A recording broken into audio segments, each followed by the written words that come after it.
Island, released in 2017 and is directed by Jordan Vogt-Roberts, who has also directed such films like The Kings of Summer and Nick Offerman American Ham. And this film is starring Tom Hiddleston, John Goodman, Brie Larson, Toby Kebbell, John C. Reilly, and Samuel L. Jackson. And we are continuing our journey on reviewing the entire MonsterVerse before the release of Godzilla vs. Kong on HBO Max and in theaters, but hopefully no one goes to the theaters and everyone stays home and is protected and is safe at home in their living room watching HBO Max. That's what I'm gonna do, and I'm happy with that decision. It is the 1970s, and the organization Monarch is struggling to get funded, so they have scheduled one last outing to an uncharted island that no one has ever stepped foot on called Dun Dun Dun Skull Island. And to assist them with their journey, they enlist a small battalion of soldiers led by Samuel L. Jackson, a war photographer in Brie Larson, and a devilishly handsome, good-looking, English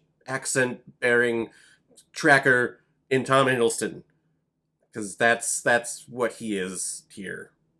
And when they make it to the island, they are surprised to see a giant gorilla the size of a mountain roaming the island and protecting its inhabitants. So unlike Godzilla, I've watched a majority of the big staple films in the whole King Kong universe, going all the way back to the 1933 black and white version, to even where I sat through the 3.5 epic from Peter Jackson in 2005, I want to say. Back when I was a stupid kid where, to me, there was no getting up during movies. If you were at the movie theater, you sat down and you had to go to the bathroom, you hold that because you paid money to see the movie and you're going to watch the entire thing. And of course, poor me had to go to the bathroom in the first 30 minutes. And that is a 3.5-hour movie. I was in pain. Did that movie need to be 3.5 hours? God, no. But then when Godzilla in 2014 was released, Warner Brothers said, hey, we're doing the MonsterVerse, and we're going to culminate with our big versus film, Godzilla vs. King Kong. So now we got to do the next entry, introducing Kong to the world. Which I'm glad they did that, because I was wondering how King Kong is not that big. Godzilla would just step on him, and he would win. So how are you going to do that? Here, Kong is much bigger. And this movie takes place in the 70s, so he's going to be growing even more when we finally get to Godzilla vs. Kong, which I think takes place in nowadays times. Yeah, it has to. I remember watching this movie. I was on a business trip, actually, so I was all by myself and sitting in my hotel room at night wanting to just do something, and I know that there was a movie theater down the road. The only thing playing that was interesting to me was Kong Skull Island, and the only showing that this theater had was an IMAX 3D. So I was like, screw it, let's just do that. I've never done that before. IMAX 3D with this movie, and there was a 7-minute clip of Dunkirk beforehand. It was a really good viewing experience, and I really enjoyed the movie. And watching it for this review, this movie was the first movie that I watched on our brand new 4K television that we have in this house now. And I guess I've just been living in the dark ages, because 4K has been around for a while and just never felt the need to upgrade. We upgraded, and my God, I'll never go back. So the main thing that I liked about this movie was the cinematography, and it's only amplified on a 4K television. There are some incredible shots in here. Some of them are very nostalgic and made me think of Apocalypse Now. The sun setting, and you see Kong kind of stand up in front of the sun, and you see the heat from the helicopters flying at him. It's beautiful. And there's also gorgeous shots in here with explosions and smoke bombs. There's a shot in here where the soldiers are running away from Kong and Samuel L. Jackson is just standing there and staring directly eye to eye with Kong. He's the only one who is not moving his position.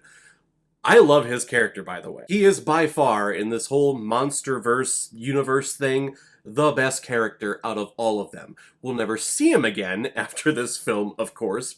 If you've seen it, you know what happens. But I love the concept of this soldier. The Vietnam War is coming to an end. He doesn't want to go home because if he goes home, he has to look at all these people that protested against the war that he was fighting, and he just wants to keep fighting the enemy.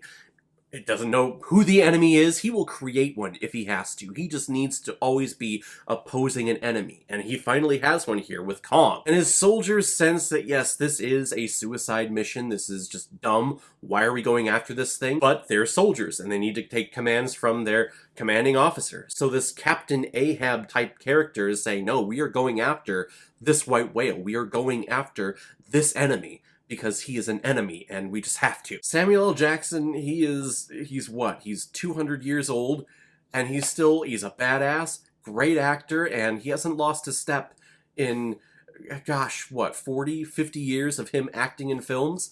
The man's a legend. All of our other characters here are pretty generic. It's kind of the word of this MonsterVerse so far with the first film in Godzilla. A lot of generic characters in there, other than one who was killed very, very early on.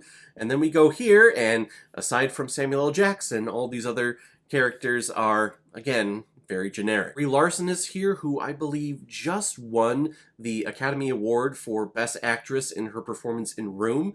And so they were like, hey, you're an Academy Award actress. Here you go. Here's a movie for you. And I honestly don't know why she's here, other than to fulfill the stereotypical thing of doing in King Kong films, having a attractive blonde that the gorilla finds companionship in some way. But all she does here is just smile and take pictures in slow motion of the soldiers.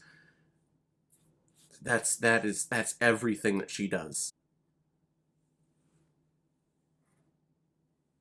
I am not kidding you. She's a great actress. It's just, you know, a free vacation for her. And then Tom Hiddleston is here, who is hired to just strike the most heroic poses in every single scene that he is in because he's heroic. If he's leaning up against a wall or if he's standing on a boat, he is standing at the head of that boat with one leg up and a hand on his hip, looking out, going, yes, I'm a badass. He's probably still in that Loki mindset where he's like, I am a god, all of you dull creatures. Now that I'm thinking, this is the first meeting between Nick Fury and Captain Marvel. How cool is that? And unlike Godzilla from 2014, Kong Skull Island has a ton of Kong, so there's no shortage of the monster in this monster movie. We get a ton of battles here. Sometimes from out of nowhere, there is a short, like 1-minute battle with a random octopus that comes at him, and you're like, oh please, don't even try. But the thing to take away from this movie the most is the cinematography. Unlike Godzilla, where we have a lot of darkness and we have a lot of the monster and all the explosions that are kind of being hidden and shunned away, and we're focusing kind of on the intimate characters, here we are focusing on characters as well, but the color palette here is way more vibrant. And one of the characters that we focus on is Kong, so there you go. I have not watched Godzilla 2, the King of the Monsters or whatever, but I'm going to assume that up until this point, this is the movie of the franchise. This is the peak so far. I don't know if they're going to top it with Godzilla vs. Kong on Friday, but I'm satisfied with watching this film. I'm going to give Kong Skull Island 4 out of 5 Blu-rays. I like it a lot. Alright guys, now comes my part in my videos where I pick which movie I'm watching next, and I've already talked about it before. The next one that we're going to watch is my review of Godzilla, King of the Monsters. This is the one of the franchise that I have not seen. I've seen the trailer so many times. Every movie that we went to see the summer before this movie came out, this trailer was attached to it. So I know that the girl from Stranger Things is in there, and she's crying and freaking out.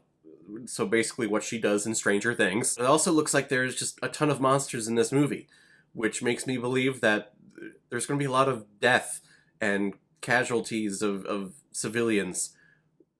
So I wonder how the audience took to that one. Because gosh, we all know how half the people freaked out when Zod and Superman went at it in Man of Steel, so if Godzilla is going up against like 50 different monsters in all these cities, I would expect some backlash from a couple of fans in the audience. We'll check that one out next time. If any of you have recommendations of films that you want me to review on here, you can leave a recommendation below this video, or go to my Facebook page, my Instagram, or my Twitter, leave your recommendation there, and if I have access to it, I will watch, review it, and give you a shout on the channel. And if you want me to do your recommendation as quickly as I possibly can and bypass the whole random generator that I have here, you can make a PayPal donation on the main page of my YouTube channel. Any size donation will do, just attach your movie with the donation, and if I have access to it, I will watch it and publish my review of it as quickly as I possibly can. So guys, have you seen Kong Skull Island? What did you think about it? Or if you've never seen it before, and you stumbled across it because of this video, then comment below, let me know what you thought about it. And as always, if you like what you see here, if you like my take on movies, then hit the subscribe button and make sure you hit that bell. See you the next time I release my next movie review. So guys, I will see you next time with my review of Godzilla, King of the Monsters. So in the meantime, be well, be good to each other, and go watch a movie. Take care, guys.